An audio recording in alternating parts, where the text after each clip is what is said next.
Hello नमस्कार students. आज इस क्लास में हम बात करने वाले हैं सेकंड सेमेस्टर यानी जो शेखावाटी यूनिवर्सिटी है उसका जो सेकंड सेमेस्टर है, जिसमें साइकोलॉजी जो पेपर है, माइनर पेपर है, उसमें पेपर का नाम है यूथ जेंडर एंड आइडेंटिटी। इस पेपर के हम इम्पोर्टेंट क्वेश्चन 2026 एग्जामिनेशन में कौन से आपके लिए रहने वाले हैं महत्वपूर्ण, और साथ ही में हम बात करने वाले हैं 2025 के पेपर के लिए। 2025 का पेपर मैं एक बार इसमें ऐड कर लेता हूँ। 2025 का पेपर ये रहा आपका 25 का पेपर, कि कौन से वो क्वेश्चन है जो 2025 में आए थे और कौन से वो क्वेश्चन है जो अब 2026 में आपके लिए इम्पोर्टेंट रहने वाले हैं।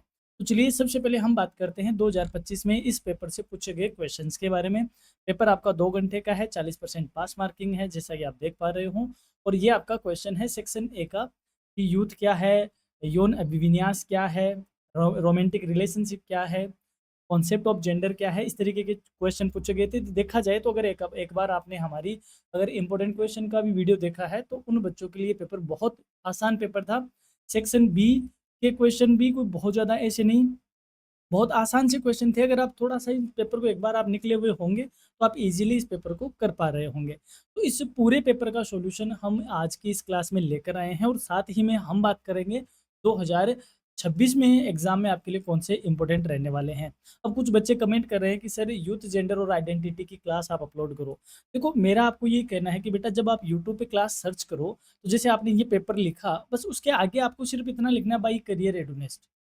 अपने आप यूट्यूब आपको निकाल के दे देगा। ये रही ऑलरेडी हमारी क्लास डाली हुई है, 10 महीने पहले डाली हुई है। अब आप कहोगे कि 10 महीने पहले क्यों? क्योंकि भई सिलेबस वही है, तो चेंज तो हुआ नहीं है कुछ। हाँ, नए क्वेश्चन हम लेकर आपके सामने 2026 के उपस्थित हो चुके हैं।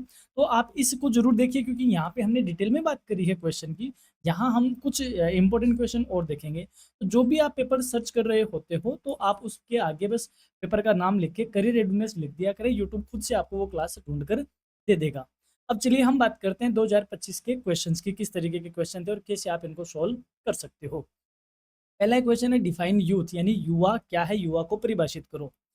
Youth refers to the stage of life between childhood and adulthood characterized by physical, emotional, intellectual and social development. यानी युवा अवस्था जीवन की वह अवस्था है जो बाल्यावस्था और वयस्कता के बीच होती है। यानी कि जहां आप खड़े हो अभी, ये आपकी यूथ अवस्था है। यह शारीरिक, भावनात्मक, बौद्धिक और सामाजिक विकास का टाइम होता है। It is a period of learning, identity, information and preparation for future responsibility. यह सीखने का, पहचान बनाने का और भविष्य की जिम्मेदारियों के लिए तैयारी करने का एक महत्वपूर्ण पड़ाव होता है अपनी जीवन का। इसे हम यूथ के नाम से जानते हैं। नेक्स्ट क्वेश्चन था, what do you understand by sexual orientation, यानी यौन अभिविन्यास से आप क्या समझते हो।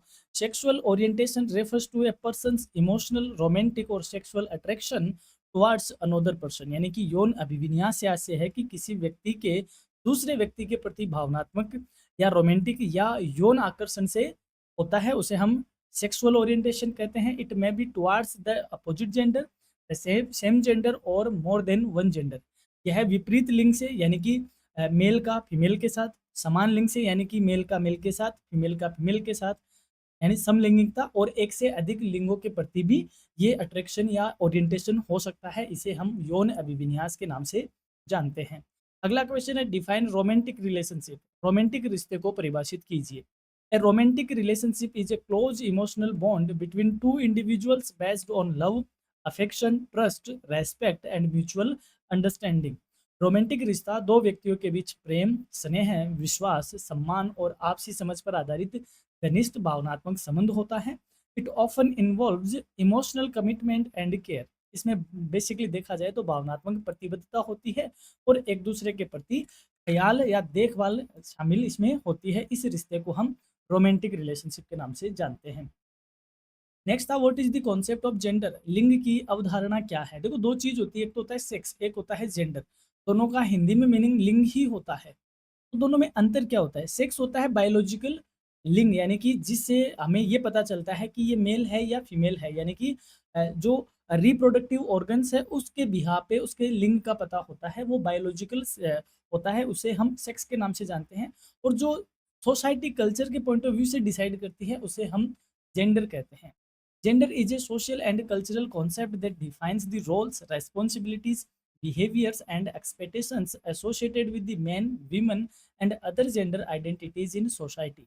यानी लिंग एक सामाजिक व सांस्कृतिक अवधारणा है जो कि पुरुषों समाज में पुरुषों, महिलाओं व अन्य लिंगिक पहचानों से संबंधित भूमिकाओं, जिम्मेदारियों, व्यवहारों और अपेक्षाओं को निर्धारित करती है। जैसे महिला है तो महिला के लिए अलग समाज ने एक रोल डिसाइड कर रखा है कि वो इस तरीके से समाज में रहेगी। पुरुष के लिए अलग रखा है कि पुरुष जैसे शादी हो गई, एक अगर हम एक स्ट्रक्चर की बात करें, जैसे शादी है, पति-पत्नी है दोनों, पत्नी कैपेबल है लेकिन नहीं कमा रही तो भी कोई दिक्कत नहीं, पति कैपेबल भी नहीं है तो भी उसे कमाना पड़ेगा क्योंकि उसके जेंडर के साथ रोल ऐसा डिसाइड सोसाइटी का किया हुआ है कि उसे इस तरीके का व्यवहार करना पड़ेगा।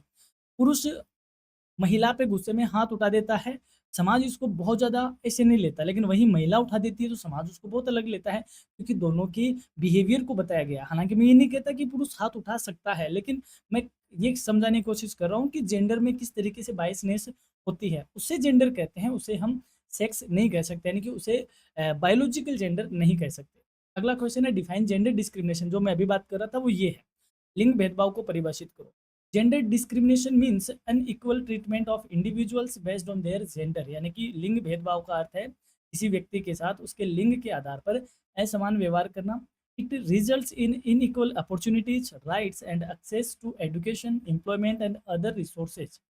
इसके कारण शिक्षा, रोजगार, अधिकार या अन्य संसाधनों तक समान अवसर प्राप्त नहीं हो पाते। जैसे महिला है, तो महिला को समाज ने पहले दबाया ही रखा था कि शिक्षा पे पुरुषों की पहुँच हुआ करती थी, रोज़गार में भी पुरुष होते थे, लेकिन आज सब कंधे से कंधा मिला के खड़े हैं। यानी अब धीरे-धीरे जेंडर डिस्क्रिमिनेशन खत्म हो रहा है। अगला है what do you mean by women empowerment?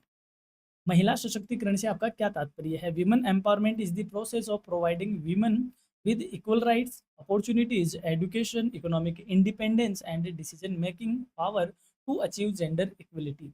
महिला सशक्तिकरण वह प्रक्रिया है जिसके माध्यम से महिलाओं को समान अधिकार, अवसर, शिक्षा, आर्थिक स्वतंत्रता और निर्णय लेने की शक्ति प्रदान की जाती है, जिससे लैंगिक समानता स्थापित हो सके।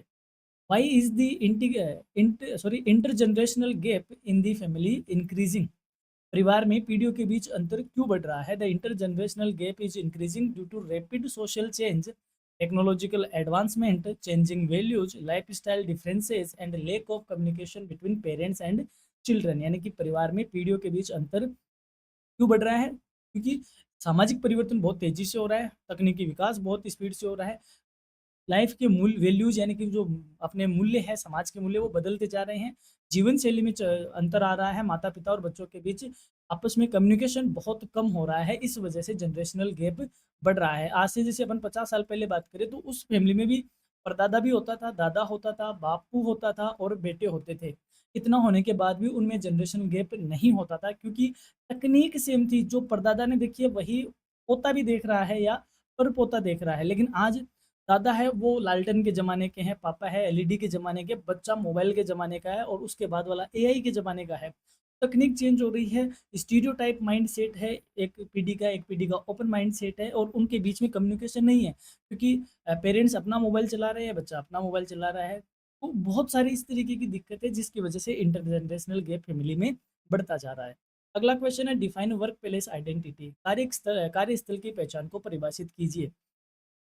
Workplace identity refers to the professional identity of an individual formed through job roles, responsibilities, skills, values and interactions within the workplace. यानी कार्यस्थल की पहचान से आशय है कि किसी व्यक्ति की व्यावसायिक पहचान से है जो कि उसकी कार्य, जिम्मेदारियां, कौशल, मूल्यों और कार्यस्थल पे होने वाले व्यवहार व संबंधों से बनती है। यानी कि आप अपने ऑफिस में किस तरीके का आपका आइडेंटिटी है, किस तरीके से आपकी पहचान है, वह आपकी वर्क प्लेस आइडेंटिटी के नाम से जानी जाती है। What do you understand by multiple identities? एकाधिक पहचान से आप क्या समझते हो? Multiple identity refer to the different social identities a person possess simultaneously such as gender, religion, caste, profession, nationality and culture। एकाधिक पहचान से आशय उन विभिन्न सामाजिक पहचानों से हैं जिन्हें एक व्यक्ति एक साथ धारण करता है, जैसे लिंग, धर्म, जाति, पेशा, राष्ट्रीयता और संस्कृति। तो एक से ज़्यादा पहचान उसको एक साथ जब समाज के तरफ से मिलती है या वह उसको रखता है तो उसे हम मल्टीपल आइडेंटिटीज के नाम से जानते हैं। नेक्स्ट है व्हाट इज जेंडर स्टीरियोटाइप? लिंग रूढ़िवादिता क्या है? Gender stereotype refers to fixed beliefs or assumptions about the roles, behaviors and abilities of men and women based solely on their gender। यानी कि लिंग रूढ़िवादिता से आशय है पुरुषों और महिलाओं की भूमिकाओं, व्यवहारों, क्षमताओं के बारे में केवल उनके लिंग के आधार पर बनी पूर्व धारणाओं और निश्चित मान्यताओं से है। यानी कि हमने कहा कि महिला है, ठीक है, आपने कहा कि हाँ पढ़ा दिया, अच्छी बात है, घर का काम करो, तो ये एक स्टीरियोटाइप सोच को बताता है। यानी कि हम कहीं पुरानी बातों में ही जकड़े हुए हैं, आज भी उन्हीं पूर्वाग्रहों से अजम्पशन के बेस पे हम इन चीज़ों को देख रहे हैं, तो हम इसको बोलते हैं रूढ़िवादिता, जेंडर स्टीरियोटाइप, लिंग रूढ़िवादिता इसको कहते हैं। तो ये तो थे वो क्वेश्चन जो एग्जाम में आपसे पूछे गए थे 2025 के पेपर में। अब हम बात करेंगे हर यूनिट से इस बार 2026 में कौन से और क्वेश्चन हैं जो आपके लिए एग्जाम में इंपॉर्टेंट रह सकते हैं। हालांकि 2025 का पेपर भी आपको पूरा याद करना है, क्योंकि क्वेश्चन आपके रिपीट होंगे ही होंगे। यूनिट फर्स्ट से क्या बन सकता है? पहला है what is transition sorry, what is transition to adulthood, यानी वयस्कता की ओर संक्रमण क्या है? Transition to adulthood is the process through which a young person gradually becomes an independent adult by acquiring social, emotional, economic and personal responsibility. वयस्कता की ओर संक्रमण वह प्रक्रिया है जिसके माध्यम से एक युवा सामाजिक, भावनात्मक और आर्थिक तथा व्यक्तिगत जिम्मेदारियां ग्रहण करते हुए धीरे धीरे स्वतंत्र वयस्क बनता है। जैसे आज आप फर्स्ट ईयर में पढ़ रहे हो, लेकिन आपको याद करो आप जब 7th और 6th स्टैंडर्ड में पढ़ते थे, आपको कपड़े आप अपनी मम्मी के साथ या पापा के साथ जाकर आप मार्केट में परचेज करते थे। लेकिन आज आप इतने इंडिपेंडेंट हो गए कि आपको पैसे दे देते हैं, आप खुद परचेज करके ले आते हो।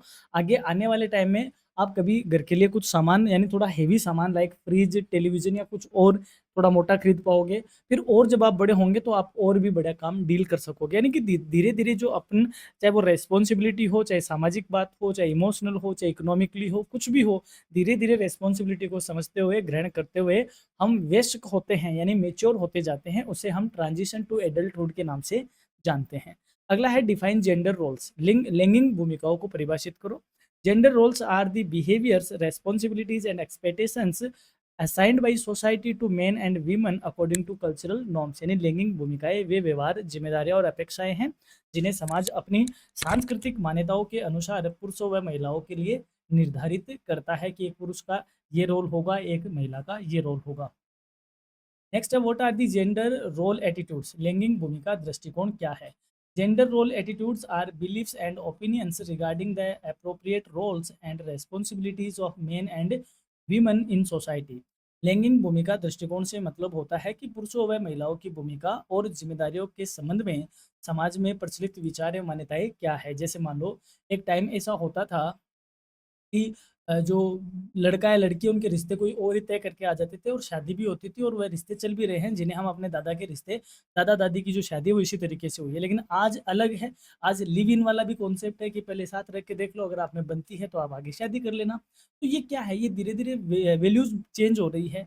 तो आने वाले टाइम में, या यूं कहे जो अप्रोच है, जो एटीट्यूड है समाज का, कि वह जेंडर के साथ किस तरीके का रोल एक्सपेक्ट कर रहा है। एक सोसाइटी में जो चीज़ सही है, दूसरी सोसाइटी में उस चीज़ को गलत मान लिया जाता है, क्योंकि ये जो जेंडर रोल होता है ये सोसाइटी टू सोसाइटी डिफर करता है। तो उस समाज में किस तरीके के विचार प्रचलित है महिला को लेकर, किस तरीके के विचार प्रचलित है पुरुष के भूमिका को लेकर, उसे हम जेंडर रोल एटीट्यूड के नाम से जानते हैं। अगला है डिफाइन मल्टीपल आइडेंटिटीज, एकाधिक पहचान को परिभाषित करो। देखो क्वेश्चन घूम फिर के वही आने हैं, क्योंकि सिलेबस बहुत लंबा चौड़ा नहीं है आपका। Multiple identities refer to the different social, cultural, religious, professional and personal identities that an individual possess simultaneously। यानी एकाधिक पहचान से आशय उन विभिन्न सामाजिक, सांस्कृतिक, धार्मिक, व्यावसायिक और व्यक्तिगत पहचान है जिन्हें एक व्यक्ति एक साथ धारण करता है, उसे हम मल्टीपल आइडेंटिटीज कहते हैं। ये स्टार मार्क वाला क्वेश्चन है। Differentiate between sex and gender, यानी सेक्स व जेंडर में अंतर बताओ। हालांकि दोनों को हिंदी में लिंग ही कहते हैं। Sex refers to biological differences between males and females, whereas gender refers to socially and culturally constructed roles and responsibility. यानी सेक्स महिला व पुरुष के बीच जैविक भिन्नताओं को दर्शाता है, जबकि जेंडर समाज व संस्कृति द्वारा निर्धारित भूमिकाएं और जिम्मेदारियों को बताता है। यानी कि पुरुष है तो उसकी ये भूमिका होगी, महिला है तो उसकी ये भूमिका होगी, उसे तो हम जेंडर के नाम से जानते हैं। और उसमें जो बायोलॉजिकली जो नेचर ने हमें डिफरेंस दिया है मेल और फीमेल में, उसे हम सेक्स के नाम से जानते हैं। बात करते हैं सेकंड यूनिट से बनने वाले क्वेश्चंस की। पहला ही है डिफाइन आइडेंटिटी क्राइसिस, यानी पहचान संकट को परिभाषित करो।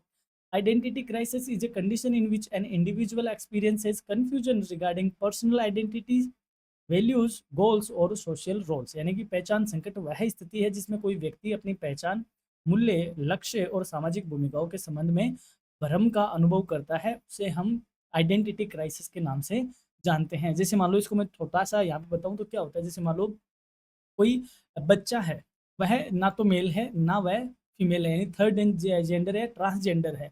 लेकिन जब वह किसी समाज में पैदा होता है या घर में पैदा होता है, मान लो घर वाले वो बच्चा धीरे धीरे बड़ा हो रहा है, वह 4 साल का हो गया, वह 5 साल का हो गया। अब क्योंकि वह ट्रांसजेंडर है तो उसका जो नेचुरली उसका जो बॉडी होगा या उसकी जो थिंकिंग होगी या उसकी जो प्रकृति होगी, वह उसी के अकॉर्डिंग रिएक्ट करेगा। तो वह कई दिनों तक आइडेंटिटी क्राइसिस में रहता है कि एक्चुअली मेरा रोल क्या है, मेरा गोल क्या है, मेरे वैल्यूज़ क्या है, मेरी आइडेंटिटी क्या है, मेरा सोशल रोल क्या है। इस बात को हम क्या बोलते हैं, आइडेंटिटी क्राइसिस के नाम से जानते हैं। यानी कि जब आप इस बात में कन्फ्यूजन हो कि एक्चुअली है क्या, तो कई बार ये सेक्सुअल आइडेंटिटी क्राइसिस में भी आ जाता है। अगला क्वेश्चन है, what is work place relationship? कार्यस्थल संबंध क्या है? Work place relationship refers to the professional interaction and cooperation among employees for achieving organisational goals. कार्यस्थल संबंध से आशय है कि कर्मचारियों के बीच व्यावसायिक सहयोग व पारस्परिक संबंधों से है, जो संगठन के उद्देश्यों की प्राप्ति में मदद करते हैं। यानी कि जहाँ आप काम करते हो, ऑफिस में आप काम करते हो, तो वहाँ आपकी किस तरीके से रिलेशनशिप है एक दूसरे के साथ, that is work place relationship. Mention any two characteristics of youth culture. युवा संस्कृति की कोई दो विशेषताएं बताओ। क्रिएटिविटी एंड इनोवेशन, यानी आज की जो युवा है वो रचनात्मक है और नवाचार नवाचार मतलब माइंडसेट वाले हैं। Adaptability to social and technological changes, और सामाजिक व तकनीकी परिवर्तन के प्रति बहुत ज़्यादा अनुकूल है। यानी कि आप वो जनरेशन हो जो बहुत जल्दी एडॉप्ट कर लेते हो चेंजेस को। यानी कि स्टीरियोटाइप वाली चीज़ कम है आपके साथ, क्योंकि आपने बचपन से ही चेंजमेंट ही देखा है कि हाँ, कोई चीज़ स्थिर नहीं होती। तो आज की जो यूथ है उसकी हम ये कह सकते हैं कि क्रिएटिव है, इनोवेटिव है और एडेप्टेबिलिटी है चेंजेस के रिगार्डिंग। अगला क्वेश्चन है, what is peer group identity? सहकर्मी समूह की पहचान क्या है? Peer group identity refers to the sense of belonging developed through interaction with friends and people of the same age group. यानी सहकर्मी समूह की पहचान से आशय समान आयु वर्ग के मित्रों व साथियों की साथ जुड़ाव से विकसित होने वाली पहचान है। यानी आपका जो फ्रेंड सर्कल है या आपका जो सेम एज के जो आप साथ रहते हो ग्रुप बना के, सेम एज ग्रुप वाले बच्चे या लोग जो रहते हैं, तो वो एक किस तरीके की पहचान बिल्डअप करते हैं, डेवलप करते हैं, उसे हम ग्रुप पीयर ग्रुप आइडेंटिटी के नाम से जानते हैं। What is intergenerational gap? पीढ़ियों के बीच का अंतर क्या है? Intergenerational gap refers to the differences in values, beliefs, attitudes and lifestyles between older and younger generations. पीढ़ियों के बीच का अंतर विभिन्न आयु वर्गों के लोगों के मूल्यों, विचारों, व्यवहार और जीवन शैली में पाए जाने वाले अंतर को दर्शाता है। यानी कि अलग-अलग जो पीढ़ी के लोग हैं, उनमें उनके विचारों को लेकर देख लो या उनके व्यवहार को लेकर देख लो या उनकी सोच को या उनके मूल्यों को लेकर देखते हैं, तो जो अंतर आता है उसे हम इंटरजनरेशनल गैप के नाम से जानते हैं। थर्ड यूनिट का क्वेश्चन है, व्हाट इज जेंडर आइडेंटिटी? लैंगिक पहचान क्या है? Gender identity is an individuals personal understanding that and experience of their own gender. यानी कि लैंगिक पहचान से आशय है कि व्यक्ति की अपने लिंग के प्रति आंतरिक समझ व अनुभव कैसा है। यानी कि जेंडर आइडेंटिटी मतलब वही लिंग कौन सा जो समाज ने हमें डिसाइड करके दिया है, रोल हमारा, तो उसके प्रति आप कितने अपने आप को जानते हो, कितना समझते हो। जैसे मान लो अपन नहीं कहते क्या कि फलां छोरा वो काम नहीं करता, तो घर वाले बोलते हैं इसकी शादी करवा दो सुधर जाएगा। शादी करवा दो सुधर जाएगा क्या मतलब है? यानी उसकी खुद की जेंडर आइडेंटिटी, उस पर 4 ज़िम्मेदारियाँ आएगी, जो समाज ने एक रोल फिक्स कर रखा है कि भई एक पति को इस तरीके का रोल रखना है समाज में, उसको ये करना है, वो करना है, कमाना है, धमाना है। तो हम बोलते हैं शादी करवा दो सुधर जाएगा, यानी कि उसे अपनी जेंडर आइडेंटिटी का क्या हो जाएगा, अंडरस्टैंड हो जाएगी। तो वह अपनी जेंडर आइडेंटिटी को कितना पर्सनली अंडरस्टैंड कर पाता है, उसे हम जेंडर आइडेंटिटी के नाम से जानते हैं। अगला क्वेश्चन है, mention any 2 causes of gender discrimination. लैंगिक भेदभाव के कुछ 2 कारण बताओ। यानी कि ये महिला पुरुष में जो भेदभाव आया है समाज में, लैंगिक असमानता, ये उसके पीछे क्या 2 कारण हैं? तो पहला कारण है पैट्रियार्कल सोसाइटी से सोशल सिस्टम, यानी पितृसत्तात्मक सामाजिक व्यवस्था का होना। पितृसत्तात्मक मतलब पिता है, उसके नाम से वंश का चलना, या जो महिला है उसका अपने पति के घर जाकर वहाँ आगे का जीवन बिताना और पूरा वंश पिता के नाम से ही चलना, उसे पैट्रियार्कल सिस्टम कहते हैं। एंड जेंडर स्टीरियोटाइप और लैंगिक रूढ़िवादिता का होना, यानी कि हमने कहा हमारे तो पूर्वज ऐसा करके चले गए, हम तो उसी के हिसाब से चल रहे हैं। तो इस वजह से भी जेंडर डिस्क्रिमिनेशन बढ़ा है। नेक्स्ट है व्हाट इज सेक्सुअलिटी, कामुकता क्या है? Sexuality is a natural aspect of human life related to physical, emotional, psychological and social dimensions of gender and relationship। यानी कामुकता मानव जीवन का एक स्वाभाविक पक्ष है जो कि शारीरिक हो सकता है, भावनात्मक, मनोवैज्ञानिक या सामाजिक आयामों से संबंधित होता है। नेक्स्ट है how does globalisation influence gender identity, वैश्वीकरण लैंगिक पहचान को कैसे प्रभावित करता है? Globalisation promotes gender equality, awareness, education and acceptance of diversity while also influencing traditional gender roles. यानी वैश्वीकरण लैंगिक समानता को, जागरूकता को, शिक्षा व विविधता की स्वीकृति को बढ़ावा देता है और पारंपरिक लैंगिक भूमिकाओं को भी प्रभावित करता है। यानी कि ग्लोबलाइजेशन किस तरीके से इसको इम्पेक्ट कर रहा है कि आज आप यहाँ बैठे हो, अपने घर बैठे हो, अपने गांव बैठे हो, वहाँ से आप दुनिया भर को देख पा रहे हो और आप अपने पापा को ये कहते हो, पापा जब ये कहते हैं कि बेटा तुझे इतना ही पढ़ाएंगे, या दादा आपको ये कहते हैं कि नहीं बेटा स्कूल 12वीं तक थी, आपको 12वीं तक पढ़ा दिया, आप घर का काम सीखो, अगले घर जाना है, तब आप कहोगे कि सर देखो, आप अपने दादा को कहोगे कि पापा देखो राष्ट्रपति कौन है, महिला ही है, फलां बैंक के चेयरमैन कौन है, महिला है, फलां राज्यपाल कौन है, ये है, स्पोर्ट्स में ये है, सिंगिंग में ये है, आपने कई 50 महिलाओं के नाम बता दिए, इंटरनेशनल लेवल के, नेशनल लेवल के। तो मैं पढ़ूंगी तो मैं भी वहीं मतलब अपने आप की पहचान बनाऊंगी। तो ये आपने कहाँ से पता किया?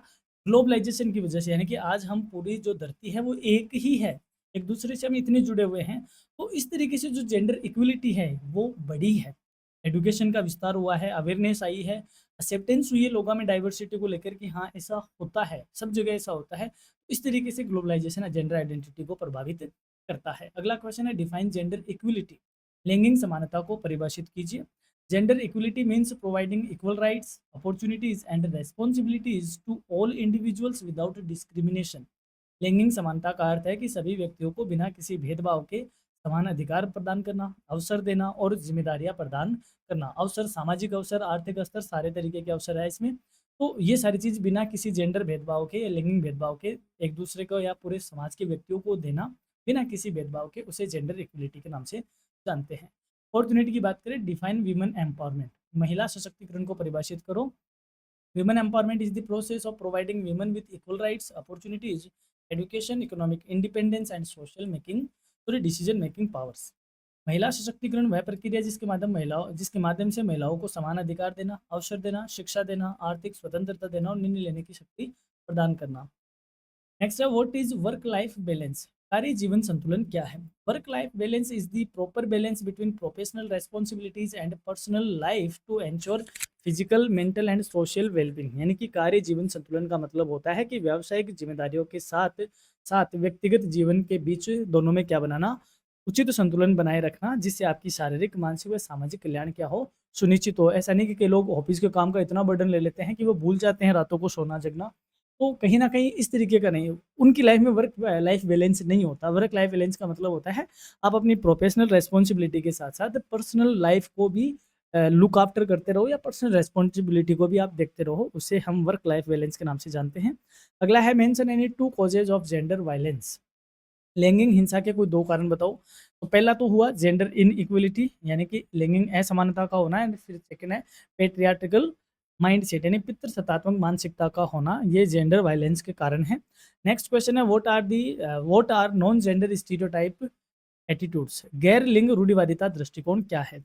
Non gender stereotyped attitudes promote equality, respect and equal opportunities without judging individuals on the basis of gender. यानी कि गैर लिंग रूढ़िवादी दृष्टिकोण ऐसे विचार है जो लिंग के आधार पर भेदभाव किए बिना समानता, सम्मान एवं समान अवसरों को क्या देता है, बढ़ावा देता है। कहने का मतलब हमें लैंगिक भेदभाव नहीं रखना हमें नॉन जेंडर स्टीरियोटाइप बनाता है, या ऐसा दृष्टिकोण हमें ये बताता है। अगला क्वेश्चन है mention any 2 benefits of women empowerment, यानी महिला सशक्तिकरण होगा तो इसके क्या लाभ हो सकते हैं? तो पहला जेंडर इक्वलिटी आएगी, यानी कि लैंगिक समानता बढ़ेगी, स्थापित होगी। एंड इकोनॉमिक व सोशल डेवलपमेंट होगा, देश का आर्थिक और सामाजिक विकास डेफिनेटली होगा। एक तो सिर्फ पुरुष ही कमा रहे हैं और एक दोनों ही कमा रहे हैं, दोनों कोई ना कोई इकोनॉमिक एक्टिविटी कर रहे हैं, तो डेफिनेटली इकोनॉमिक डेवलपमेंट होगा और साथ ही में समाज का भी विकास होगा। ये थे हमारे ए सेक्शन के क्वेश्चन। अब हम बढ़े बी सेक्शन की ओर। बी सेक्शन में हमने पूरे क्वेश्चन को या पूरे पेपर को यहाँ पे सोल्व कर रखा है। जिससे पहले question explain extended youth in Indian context, यानी भारतीय संदर्भ में विस्तारित युवावस्था की व्याख्या करो। तो कैसे आपको क्वेश्चन का सोल्व करना है, दोनों मीडियम में आप इस पीडीएफ में देख पाओगे, क्योंकि अब मैं अगर इसको डिडक्ट करूंगा तो ये क्लास बेवजह ही अपनी लंबी हो जाएगी। तो हमने इसमें पूरे पेपर को आपके लिए सोल्व किया है। पेपर आपको अब बात रहती है पीडीएफ डाउनलोड कहाँ से होगी। तो पीडीएफ को डाउनलोड करने का, आप जब भी ऐसे क्लास देखते हो आपके सामने एक जो चीज़ है वो बार-बार आती है, ये वाला गेट पीडीएफ। इसीलिए हमने इसको हाईलाइट किया है हर क्लास में। फिर भी बच्चे बेचारे कंफ्यूज रहते हैं कि सर पीडीएफ कहाँ से मिलेगी। पीडीएफ का एक ही सोर्स है बेटा, करियर एडुनेस्ट की वेबसाइट पे मिलेगी। वेबसाइट का लिंक आप अपनी स्क्रीन पे भी देख सकते हो, आप इसको टाइप करके भी जा सकते हो, और हर वीडियो के डिस्क्रिप्शन में आपको वेबसाइट का लिंक मिल जाएगा। पहला लिंक ही आपको वेबसाइट का मिलेगा।